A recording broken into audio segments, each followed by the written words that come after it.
July 17, 1944, Normandy, France. Staff Sergeant Lafayette Pool stood in the commander's cupola of his M4 Sherman tank, scanning the hedgerow-choked fields ahead through eyes that had seen too much.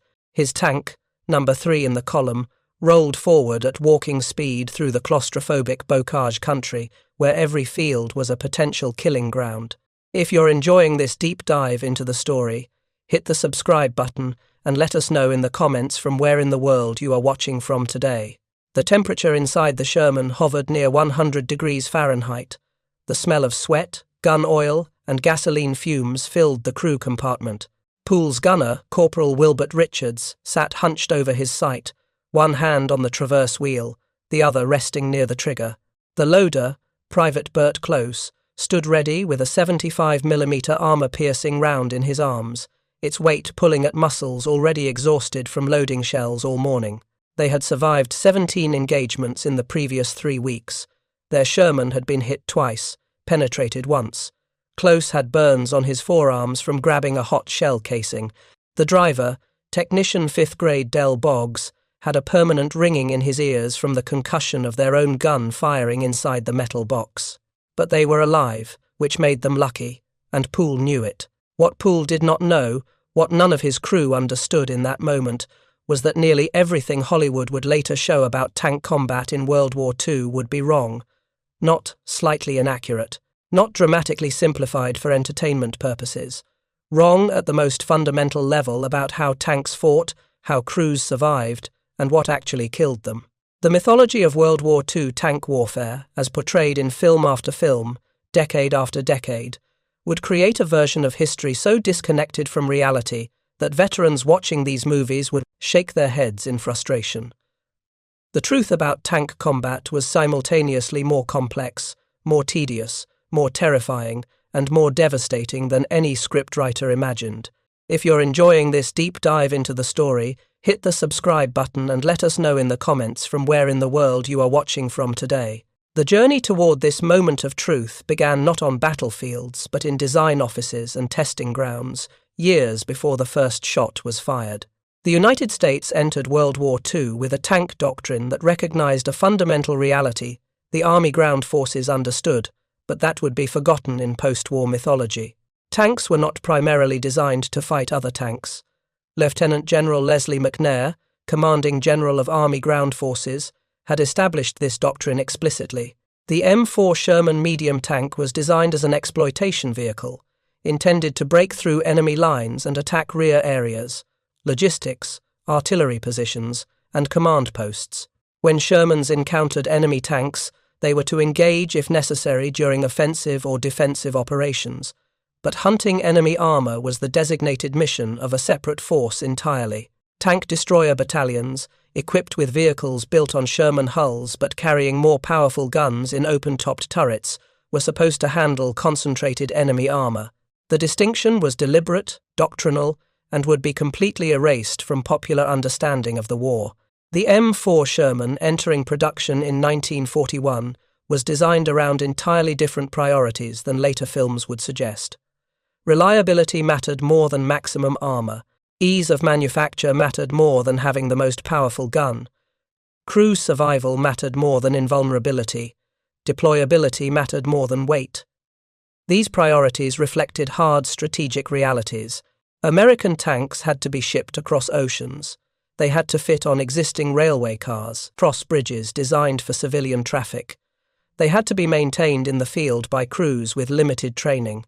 They had to be produced in numbers that could outfit dozens of armoured divisions simultaneously, while also supplying allies through Lend-Lease. The Sherman that emerged from these requirements was a vehicle that could travel 1,500 miles before requiring major engine work. Its parts were standardized and interchangeable between different manufacturers. It could be driven by soldiers with minimal training. Its gyro-stabilized 75mm gun could fire with reasonable accuracy while moving, an almost unheard-of capability. But the Sherman's 75mm gun, devastating against infantry, trucks, artillery positions, and fortifications, was barely adequate against German medium tanks and completely insufficient against German heavy tanks at typical combat ranges when firing from the front. This insufficiency was known. It was documented. It was reported by field commanders beginning in North Africa in 1942. Yet the decision was made, repeatedly and deliberately, to continue Sherman production with the 75mm gun through mid-1944, because the strategic calculation remained the same. Shermans were supposed to exploit, not duel. What changed this calculation forever was the Normandy hedgerow country, where Lafayette Pool's tank was now advancing. The bocage, as the French called it, was terrain that negated every advantage American armor doctrine had anticipated. Fields were tiny, a few hundred yards across. Sight lines were measured in dozens of meters, not hundreds. Hedgerows, 8 feet thick with centuries-old roots, formed walls that channeled movement and turned every intersection into an ambush point. In this claustrophobic landscape, American armor could not exploit. They had to fight through. And when they fought through, they encountered German defensive doctrine that was brilliantly adapted to the terrain. German tank tactics in Normandy were built around 3 principles that Hollywood would later portray backwards. First, German armor rarely attacked American positions. They waited in prepared ambush positions, their tanks hull down behind earthen berms or concealed in buildings, presenting only their turrets to approaching American forces. Second, German tank commanders held their fire until American tanks were deep in killing zones, typically between 200 and 500 yards, where even the Sherman's weaker armor could be penetrated easily and where multiple German positions could engage simultaneously. Third, and most critically, German forces integrated tanks with anti-tank guns, Panzerfaust-equipped infantry, and artillery in coordinated defensive systems where the tank was just one weapon among many. American doctrine called for exactly this kind of integration on the offensive side. Sherman tanks would advance with infantry, supported by tank destroyers screening the flanks, with artillery on call. When this system worked, it was devastatingly effective. The problem was, it rarely worked perfectly in the chaos of combat. Pool's tank entered a field near the village of Le Mesnil-Hermont at approximately 1400 hours. The field was perhaps 200 yards deep, bordered on 3 sides by hedgerows 10 feet high. Visibility was limited. The lead Sherman was halfway across when the first round hit. The German Panzer IV had been waiting in a concealed position at the far hedgerow, hull down, only its turret visible. The 75mm German gun fired from approximately 300 yards. The armor-piercing shell struck the lead Sherman's right side at a slight angle just below the turret ring. The penetration was immediate. What happened next was nothing like war movies portray. There was no massive external explosion. The German shell, travelling at over 2,000 feet per second, punched through the Sherman's side armor and entered the crew compartment as a supersonic jet of molten metal and armor fragments. The interior temperature spiked to several thousand degrees in microseconds. Stored ammunition cooked off. The Sherman didn't dramatically explode outward. It catastrophically ruptured from within. The crew had perhaps 2 seconds. The driver and co-driver, sitting in the hull, were killed instantly by the shell's passage and the ammunition detonation. The 3 men in the turret, the commander, gunner, and loader, had slightly longer. Modern studies would show that crew members in burning tanks had between 3 and 7 seconds on average to escape before fire, or secondary explosions made escape impossible. The commander got out. He rolled off the back deck with his clothes on fire and crawled toward the hedgerow. The gunner followed him, burned but alive. The loader did not emerge. Pool, watching from the 3rd tank in column, saw the entire engagement from beginning to end. It lasted perhaps 15 seconds from first shot to the 2nd Sherman in column backing frantically to escape the killing zone. Pool's immediate decision was tactical and instinctive. He could not see the German tank's position clearly. Charging forward would expose his tank to the same ambush. Standard doctrine called for identifying the threat, suppressing it with high explosive shells and machine gun fire while maneuvering to flank. But in bocage country, flanking meant finding a gap in the hedgerows, which could take hours and risked running into additional German positions. So Pool did what countless tank commanders would do in similar situations throughout the Normandy campaign. He called for artillery. Within 4 minutes, American 105mm howitzer shells were landing around the German position. The Panzer IV withdrew, successfully disengaging before American forces could develop the position. The German tank crew would survive to fight, and again. They had followed doctrine perfectly, achieved their mission of stopping an American advance, and lived to tell about it. This engagement, repeated in variations thousands of times across Normandy, France, and into Germany, represented the reality of tank combat that Hollywood almost never portrays. It was not dueling knights in armor meeting on open fields in fair combat. It was ambush warfare where the side that saw first and shot first usually won. It was combined arms fighting where tanks were one weapon among many. It was terrifyingly sudden violence followed by long periods of careful maneuvering. And most importantly, it was warfare where crew survival depended far more on tactical intelligence and training than on the specific qualities of their tank. American tank crew casualties in the European theatre between June 1944 and December 1944 would tell a story that contradicted every dramatic assumption. Of approximately 4,295 American M4 Sherman tanks knocked out on the Western Front during this period, the casualty rate among crew members averaged approximately 1 man killed per destroyed tank. This number astonished post-war analysts. It suggested that most Sherman crews escaped their tanks even when those tanks were destroyed. The average Sherman crew consisted of 5 men: commander, gunner, loader, driver, and co-driver, divided by machine gunner. If 1 man died per destroyed tank, that meant 4 out of 5 crew members on average survived.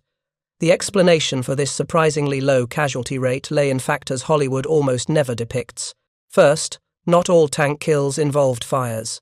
Approximately 40% of destroyed Shermans caught fire.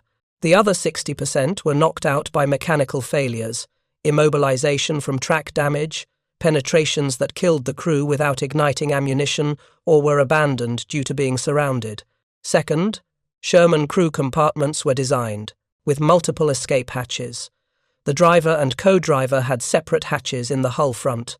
The 3 turret crew members could exit through the commander's cupola or a loader's hatch. In emergency situations, crews drilled in escaping through any available opening. Third, and most critically, American doctrine emphasized crew preservation. Tanks were replaceable. Trained crew members were not. Tank commanders were explicitly instructed that if their tank was hit and penetrated, the crew should abandon immediately rather than attempt to fight back. Getting the crew out alive was the priority. This doctrine made perfect sense from a strategic perspective.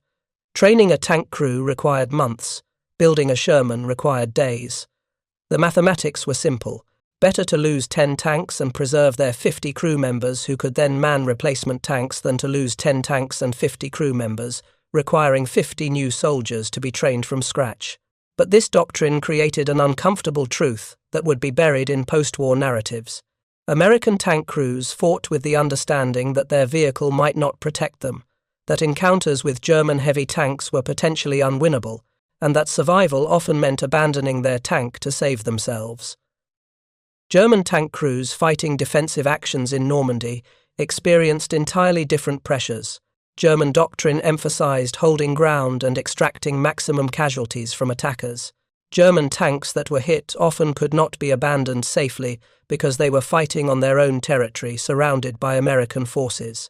If a German tank was immobilized, the crew frequently had to remain with the vehicle, attempting repairs under fire, or risk capture or death trying to escape on foot through American lines.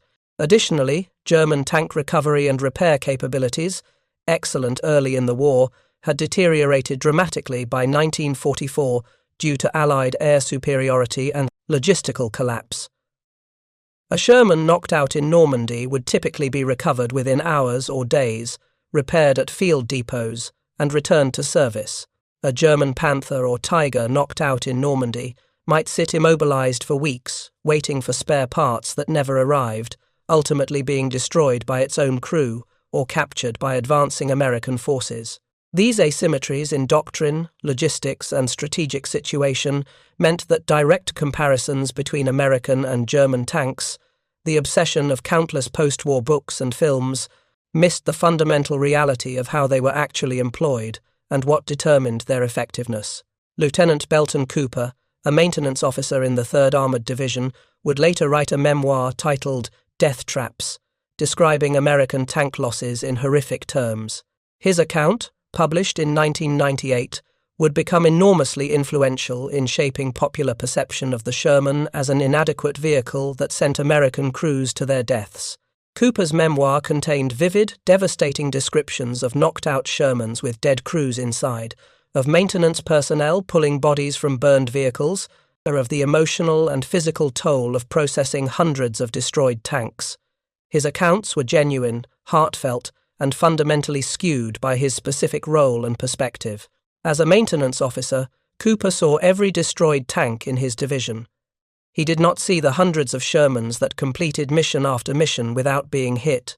He did not see the thousands of German vehicles destroyed by American tanks.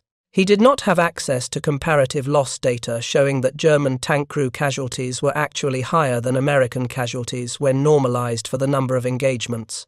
Cooper's perspective was like a trauma surgeon claiming that human beings were too fragile to survive because every patient he saw was desperately injured. The bias was systematic and complete, but his book's emotional impact would shape American understanding of tank warfare for decades, reinforcing Hollywood's preference for dramatic narratives of American technological inadequacy overcome by courage and numbers. The actual data told a different story. American tankers in Europe suffered approximately 13,000 casualties between June 1944 and May 1945, including killed, wounded, and missing.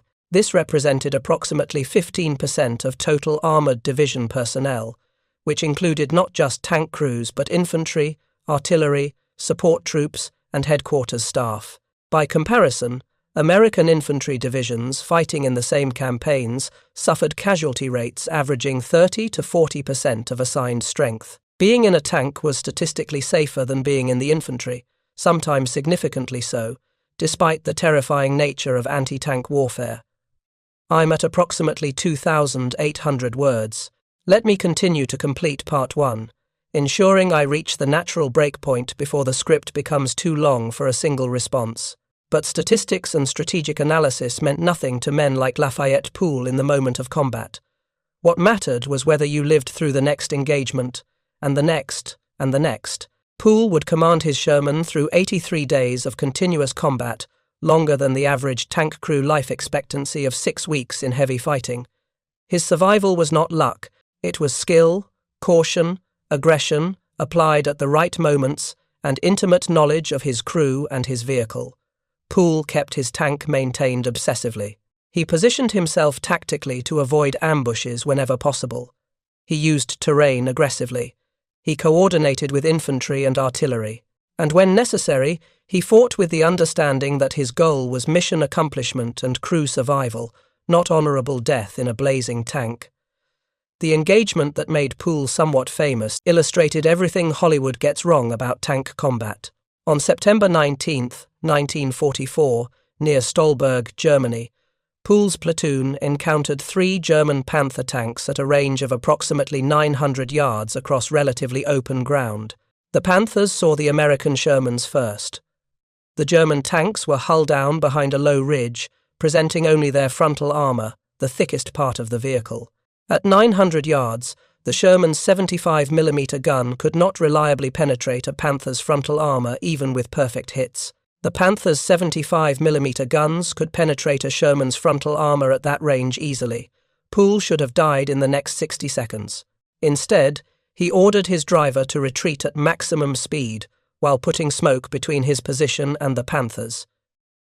He called for artillery, and he repositioned his platoon to a flanking position where the engagement range would be closer and where they could hit the Panthers from the side where armor was much thinner. The textbook maneuver took 11 minutes. When Pool's platoon re-engaged, it was at 400 yards from the flank, with artillery already impacting around the German positions. The Shermans killed all 3 Panthers without taking a single penetrating hit. Pool would be credited with 2 of the kills personally. This engagement appeared in no movie. It involved 11 minutes of careful repositioning, radio coordination with 3 different units, and exploitation of terrain that took training and tactical awareness to execute. The actual shooting portion lasted approximately 90 seconds. It was utterly typical of how successful American tank commanders fought and won, and it was completely unsuitable for Hollywood dramatization. The reality of World War II tank combat, as opposed to its mythology, was built on facts that would never translate to screen. Average engagement ranges in Normandy were between 400 and 700 yards, not the 1,000-plus yard duels seen in films. Most tank kills were achieved by ambush, not by maneuvering duels between equally matched opponents aware of each other. Infantry held anti-tank weapons, particularly the German Panzer rocket launcher, caused 21% of American tank crew casualties, while accounting for only 13% of tank losses, meaning these weapons were more likely to kill crew members than tank guns were, a fact almost never mentioned in popular accounts. Mechanical breakdowns immobilized far more tanks than enemy action in many engagements. A Third Army survey from March 1945 examined 136 knocked-out German tanks. 40% were immobilized by mechanical failures or terrain obstacles rather than by enemy fire. These tanks were then destroyed by their own crews or captured. The battle was won without a shot fired at them. And contrary to every dramatic film scene of tank-on-tank duels at dawn, most tank fighting occurred at ranges where crews could barely see each other through smoke, dust, and vegetation, where identification of targets was difficult, where friendly fire incidents were common, and where the side with better infantry support usually won, regardless of which tank was technically superior. The truth about tank combat in World War II that Hollywood never accurately portrays was ultimately this. Tanks were not medieval knights meeting in honorable single combat on open fields. They were weapons systems integrated into combined arms teams, where success depended on doctrine, training, logistics, tactical intelligence, and crew skill, far more than it depended on the specific technical characteristics of the tank itself. The Sherman was not a death trap. It was a reliable, maintainable, producible tank that allowed American forces to field and sustain armored divisions on 3 continents simultaneously. It was statistically safer for its crew than being in the infantry. Its weaknesses were known, documented, and accepted as trade-offs for other capabilities that were considered more important in the strategic context of a global war. But that truth was boring. It offered no clear heroes or villains. It provided no dramatic narrative of American technical inferiority overcome by sheer courage. It didn't make for compelling cinema, so Hollywood ignored it completely, and generations of moviegoers came to believe a version of tank warfare that bore almost no resemblance to the actual experience of men like Lafayette Pool, who survived 83 days of combat not through luck or by accepting suicide missions in inadequate vehicles, but through skill, tactics, and a tank that, while imperfect, it was good enough to win a war. The mathematics of Allied victory in tank warfare were written not in the specifications of guns and armor, but in the logistics networks that kept tanks running, the training programs that produced competent crews faster than casualties could deplete them, and the combined arms doctrines that integrated tanks into teams where their limitations could be compensated for by other weapons. These were not the subjects of war films, but they were the truth about how tank combat actually worked and how it was actually won in a war that Hollywood would spend the next 70 years misunderstanding. The collision between Hollywood mythology and combat reality became most apparent in the specific details that films consistently ignored or misrepresented. The interior environment of a Sherman tank during combat operations bore no resemblance to the spacious, well-lit, conversational spaces depicted on screen. If you find this story engaging, please take a moment to subscribe and enable notifications. It helps us continue producing in-depth content like this. The crew compartment of an M4 Sherman measured approximately 7 feet wide by 6 feet deep by 5 feet tall in the turret basket area. 5 men occupied this space along with ammunition storage, radio equipment, fire extinguisher systems, and the massive breech of the 75mm gun that recoiled 18 inches every time it fired. In summer conditions, interior temperatures regularly exceeded 100 degrees Fahrenheit. The engine, positioned at the rear and separated from the crew by a firewall, radiated heat continuously. The crew wore padded leather helmets, not for protection against shell fragments, which the helmet could not stop, but to prevent head injuries from being thrown against the steel interior during violent maneuvers. Communication inside a moving, firing Sherman was nearly impossible without the intercom system. The Continental R975 radial engine produced approximately 90 decibels of constant noise. Track clatter added another 20 decibels. When the main gun fired, the overpressure inside the turret was sufficient to cause temporary hearing damage. Crew members who served extended periods in Shermans often suffered permanent hearing loss. The gunner, positioned on the right side of the gun, looked through an M55 telescopic sight that provided a narrow field of view, approximately 5 degrees horizontally. Finding targets through this sight while the tank was moving required skill that took weeks to develop. The sight had no range-finding capability beyond comparison to reference marks. Estimating range accurately was an art that separated effective gunners from those who wasted ammunition. When the gunner identified a target and the commander approved engagement, the loader, positioned on the left side of the gun, had to extract a round from ammunition storage, lift it, and load it into the breech. A 75mm armor-piercing round weighed approximately 15 pounds. A high-explosive round weighed slightly less. An experienced loader could maintain a rate of fire of approximately 1 round every 6 seconds. An inexperienced loader might take 10 seconds or more. The spent shell casing, ejecting from the breech after firing, was searingly hot and weighed several pounds. In combat, loaders simply let these casings fall to the turret floor, where they rolled around with each movement of the tank. By the end of an engagement, the turret floor would be covered with hot brass casings that had to be collected and ejected through the loader's hatch. The driver, positioned in the left front of the hull, looked through a narrow hatch with limited forward visibility when buttoned up for combat. He controlled the tank using 2 steering levers that required significant physical strength to operate, particularly in soft ground or during sharp turns. The Sherman's transmission was synchromesh, making it easier to drive than many contemporary tanks, but operating it under combat stress while wearing a bulky helmet and dealing with constant radio chatter required intense concentration.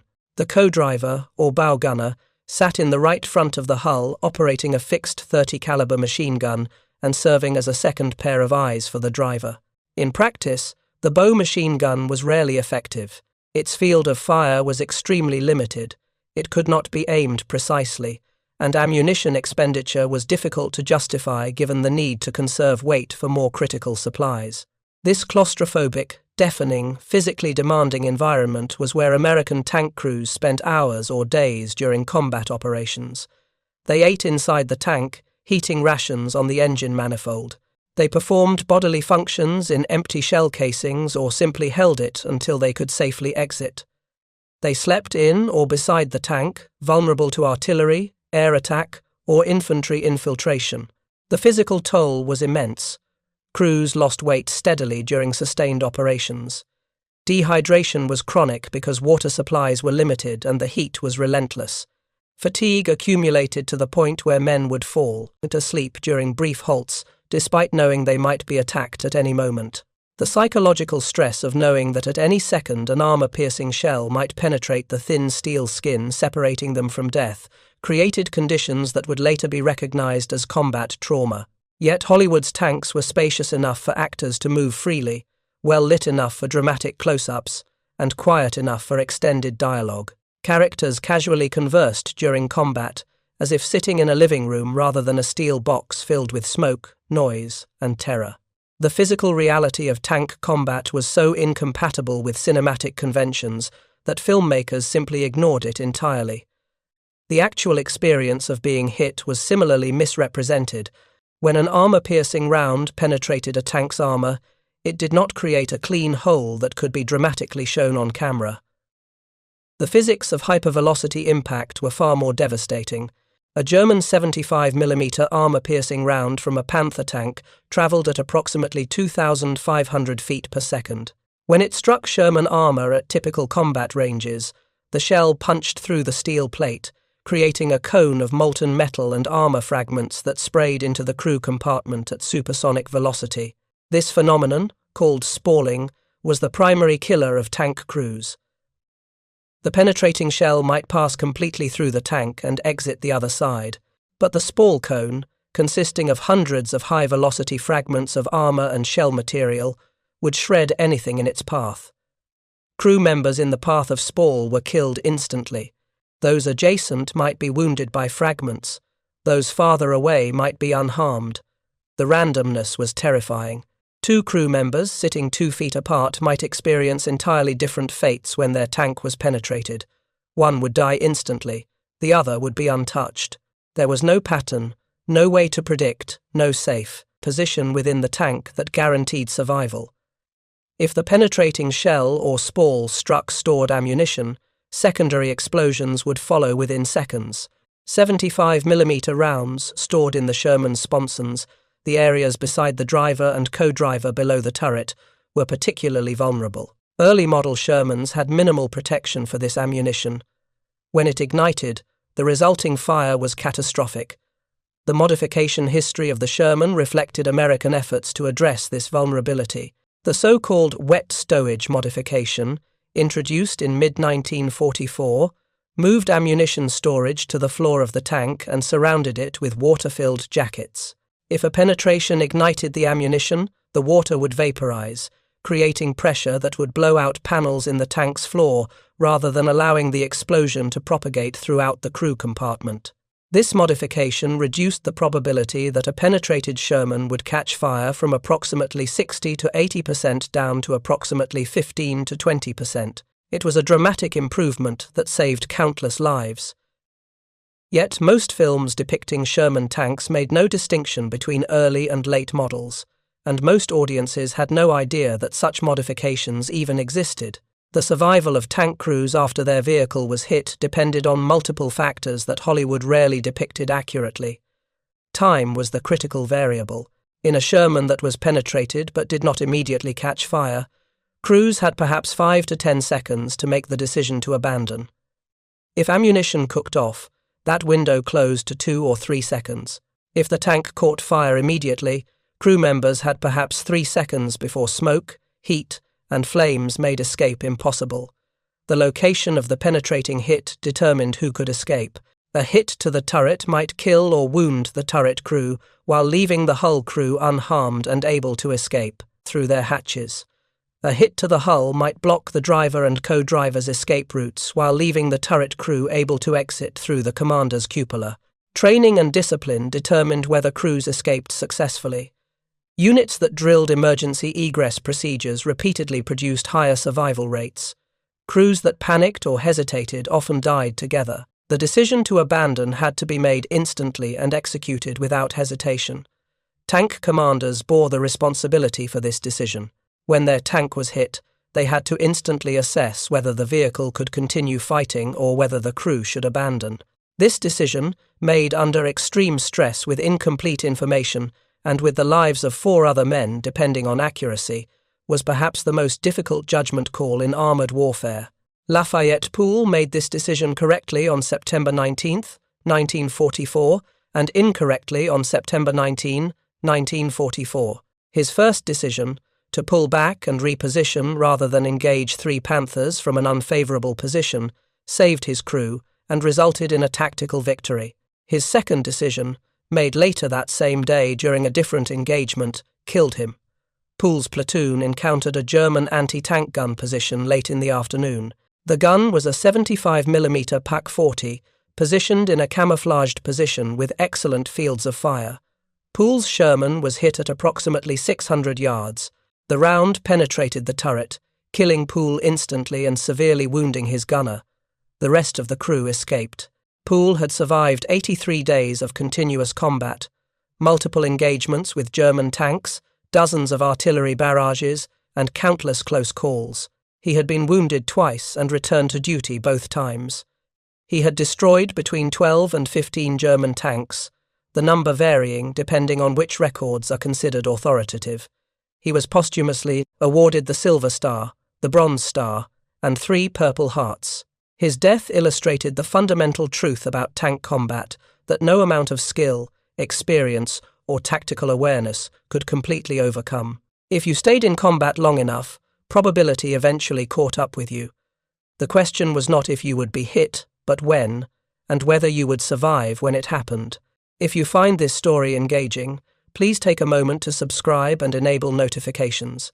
It helps us continue producing in-depth content like this. The comparative analysis between American and German tanks that dominated post-war discussion and Hollywood depictions missed the essential context of how these vehicles were actually employed. Films loved to portray the Tiger I tank as an invincible monster that could only be defeated through overwhelming numerical superiority or lucky shots. The reality was far more complex and far less dramatic. The Tiger I entered combat in late 1942. It mounted an 88mm gun that could penetrate any Allied tank at ranges exceeding 2,000 yards. Its frontal armor, at 100mm thick, was immune to most Allied anti-tank weapons at typical combat ranges. It was genuinely formidable. It was also mechanically complex, difficult to maintain, and produced in limited numbers. Only 1,347 Tiger I tanks were built during the entire war. By comparison, the United States produced approximately 49,234 Shermans. The Tiger's Maybach HL-230 engine required approximately 10 hours of maintenance for every hour of operation. Its overlapping road wheel design, while providing excellent ride quality, meant that mud and debris would freeze in winter, completely immobilizing the tank. Removing road wheels to replace damaged inner wheels required heavy lifting equipment and could take an entire day. The Tiger's transmission, designed for a 35-ton tank but installed in a 54-ton vehicle, failed regularly. Average service life before major overhaul was approximately 960 miles under ideal conditions, far less in combat. Compare this to the Sherman's average engine life of 1,500 to 3,000 miles, depending on model and operating conditions. German tank crews loved the Tiger's combat capability when it worked. They hated its mechanical unreliability and the knowledge that if their tank broke down in enemy territory, recovery was unlikely and abandonment probable. Tiger units measured their operational readiness not by how many tanks they possessed, but by how many were actually running on any given day. Rates of 50% or less were common. The Panther tank, introduced in mid-1943, was similarly impressive on paper and problematic in practice. Its 75mm L divided by 70 gun was more powerful than the Tiger's 88mm gun in terms of armor penetration. Its sloped frontal armor was effectively immune to the Sherman's 75mm gun at typical combat ranges. It was faster and more maneuverable than the Tiger. It was also rushed into combat at Kursk before adequate testing, resulting in catastrophic mechanical failures. Early Panthers suffered fuel pump failures that caused fires. Final drives failed regularly, averaging 1,500 kilometers before requiring replacement. Transmissions designed for a lighter vehicle were stressed beyond their limits. By late 1944, many of these problems had been resolved or mitigated. Mature Panthers with experienced crews were formidable opponents, but the experience level of German tank crews had declined precipitously. By December 1944, the average German tank crew had less than 10 weeks of training compared to the 6 months or more that American crews received. This disparity in training mattered more than technical. Specifications. A well-trained crew in an inferior tank would defeat a poorly trained crew in a superior tank the majority of the time. Tactics, situational awareness, crew coordination, and maintenance discipline outweighed raw performance characteristics. American tankers in Europe achieved exchange ratios against German armor that varied by theater and time period, but averaged approximately 1.5 to 1 in favor of the Germans in defensive combat and roughly even in offensive operations. This meant that in defensive positions, German tanks killed approximately 1.5 American tanks for every German tank lost. In offensive operations, the ratio was roughly equal. These ratios were nothing like the 5-to-1 or 10-to-1 figures popularized by Cooper's memoir and repeated endlessly in popular media.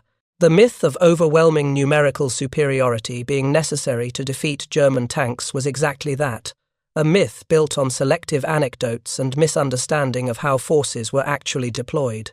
American tank doctrine called for maintaining local numerical superiority through concentration of force. If a Sherman platoon encountered a German tank, the platoon would maneuver to bring multiple tanks to bear simultaneously, often while calling for tank destroyer or artillery support. This was not desperation tactics compensating for technical inferiority. It was sound combined arms doctrine that every army in the world employed. German forces used identical tactics when they had numerical superiority, which was increasingly rare after mid-1944. The supposed German preference for one-on-one tank duels was Hollywood invention. German tank doctrine emphasized ambush, concentration of fire, and combined arms coordination exactly as American doctrine did. The actual determinants of success in tank combat had little to do with the dramatic narratives Hollywood preferred. Visibility and observation capability mattered immensely. The side that saw the enemy first almost always won the engagement. American tanks had excellent optics but relatively poor crew positioning for observation. German tanks had outstanding optics and better observation positions, particularly in the Tiger and Panther designs, where the commander had a dedicated cupola with all-around vision. But American forces had infantry support that was generally more reliable than German infantry support by late 1944. American infantry was better equipped with radios, better supported with artillery, and more likely to effectively screen advancing armor against anti-tank teams. This advantage in combined arms coordination compensated for disadvantages in individual tank performance. Air superiority was similarly critical. By mid-1944, Allied control of the air over Western Europe was nearly absolute. German tanks moving during daylight hours risked air attack. This did not mean that fighter bombers could easily destroy tanks, contrary to another persistent Hollywood myth. Actual studies of aircraft effectiveness against armor showed that direct air attack rarely destroyed tanks. One British analysis of combat in Normandy found that of 456 German armoured vehicles examined after battle, only 10 could be attributed to air attack, less than 3%. The 13 Hawker Typhoon's aircraft, famous for their anti-tank rockets, claimed 135 tank kills in a single day in August 1944. Ground surveys found fewer than 10 actual tank kills attributable to air attack in that area. What air superiority actually provided was disruption of German logistics, forcing German armour to move at night or under poor conditions, preventing German reconnaissance and creating psychological pressure on German crews, who knew they were vulnerable whenever they moved in daylight.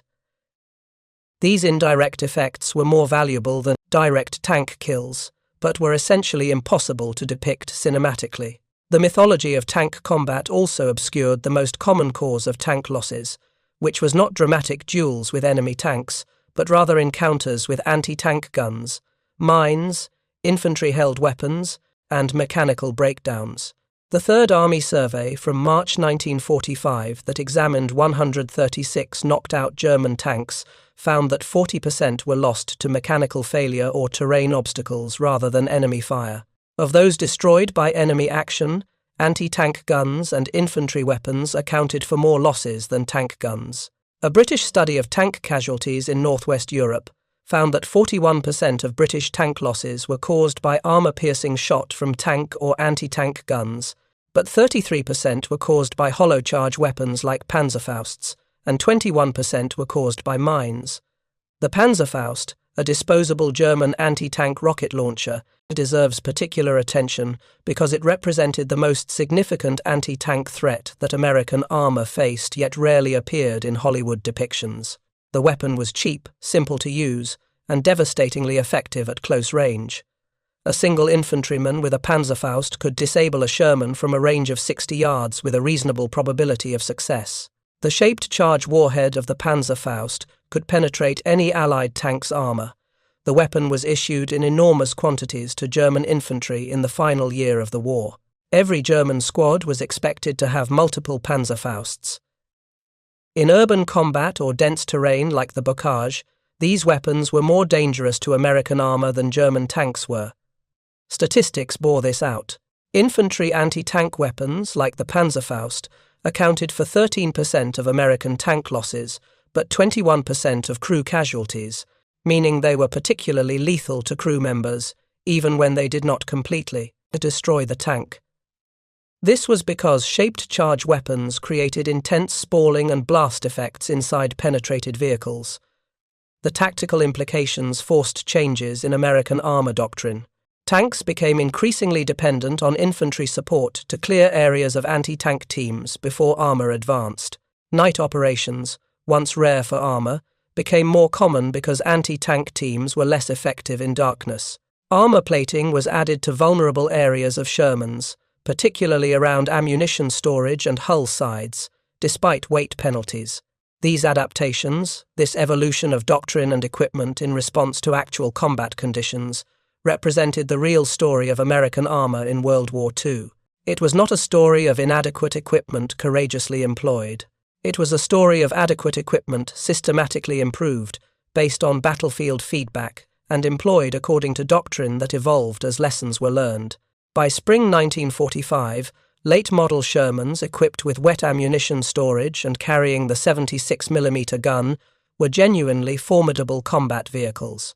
The 76mm gun could penetrate most German tanks at typical combat ranges from the front. Wet storage had dramatically reduced fire risk. Crews were experienced and confident. Infantry support was reliable. Air superiority was absolute.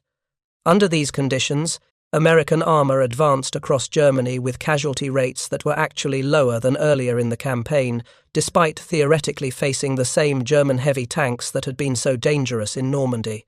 The difference was not the equipment. The difference was experience, doctrine, combined arms coordination, and the cumulative degradation of German combat effectiveness. The final advance into Germany revealed a German military that was collapsing not from lack of courage or fighting spirit, but from systemic failure of logistics, training, and strategic coherence.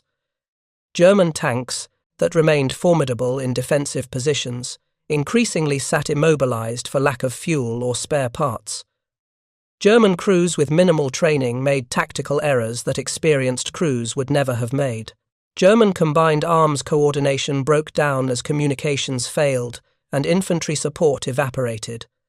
American forces adapted to these changing conditions by becoming more aggressive. The caution that had characterized operations in Normandy gave way to rapid exploitation of breakthroughs. Armor raced ahead of infantry support, counting on German disorganization to prevent coordinated counterattacks. Tank losses actually increased during this period, but mission accomplishment accelerated dramatically. Lafayette Pool did not live to see this final phase of the war. He died when victory was certain, but the cost of achieving it remained high. His story, like the stories of thousands of other American tank crews, was one of ordinary men performing extraordinarily difficult and dangerous work, with equipment that was good enough, training that was adequate, and courage that was sufficient. Hollywood would later portray these men as either tragic victims of inadequate equipment or superhuman heroes overcoming impossible odds.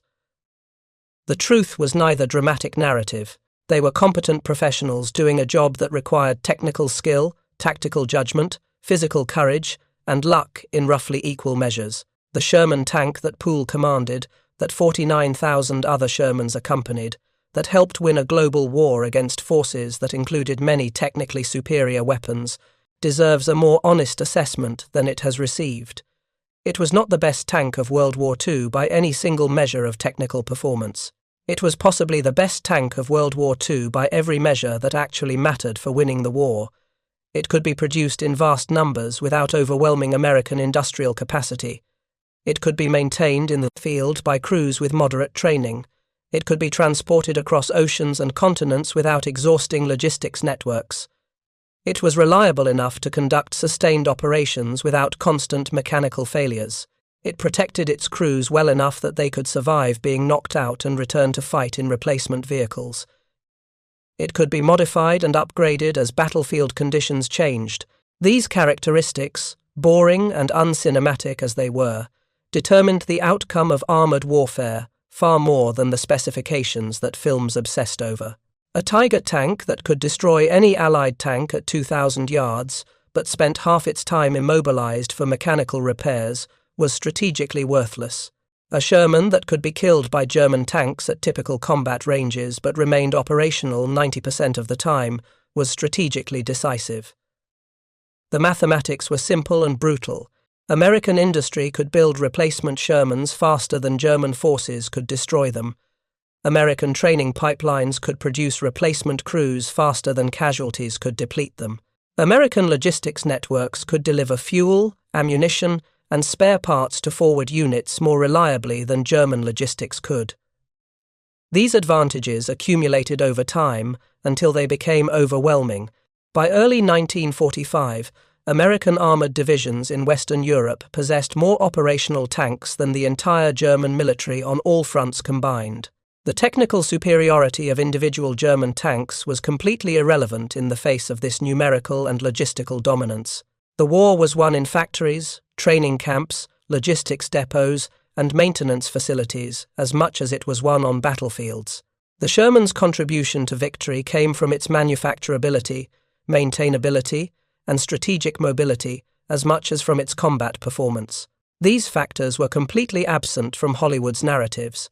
The post-war fate of the Sherman illustrated its actual effectiveness more clearly than any combat statistic. The tank remained in American service through the Korean War, where it performed effectively against North Korean and Chinese forces. It was exported to dozens of countries and saw combat in conflicts for decades after World War II ended. Modified Shermans, equipped with French and Israeli guns, fought in the 1967 Six-Day War and the 1973 Yom Kippur War, more than 25 years after the original design entered production. These Super Shermans, as they were called, successfully engaged Soviet-built tanks that were more modern designs, demonstrating that the basic Sherman chassis and design were sound enough to accommodate significant upgrades. By contrast, German Tiger and Panther tanks were so complex and maintenance-intensive that they were never adopted by any nation after the war. The few that survived became museum pieces, monuments to engineering sophistication that was ultimately strategically counterproductive.